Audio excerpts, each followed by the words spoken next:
Right, George, I thought that the thesis statement was relatively clear, although the topic was not as clearly identified with your introduction and attention device as it should be. Once the thesis came out, it was a little bit clearer. You do have an okay layout of the structure, and you attempt to give us some personal credibility and reason to care about this. I thought maybe the statistics about the French production of electricity from nuclear power, or maybe some information about U.S. use of nuclear power for generating electricity, might create a little bit more justification for us to listen to this. The supporting material, sometimes you're giving us source citations, at least in the last half of the speech. Again, it's a post-citation. In the first part of the speech, we're explaining the process by which the electricity is generated. You don't do much of that.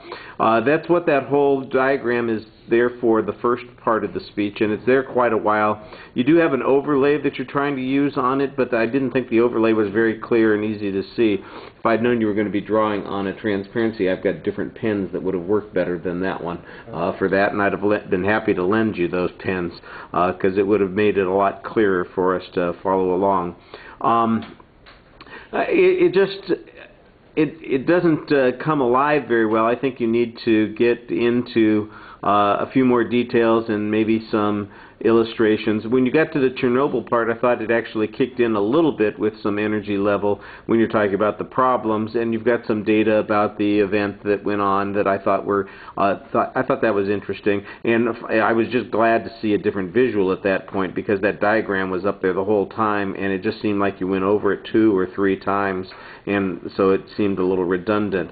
I thought you projected pretty well, but sometimes it felt a little bit like you were disconnecting from the audience. You'd start looking at your visual, or you'd get into the notes that you had, and you're kind of tuning out from relating to the audience a bit. So that'll be something that we'll work on the next go-round of speeches. Thank you.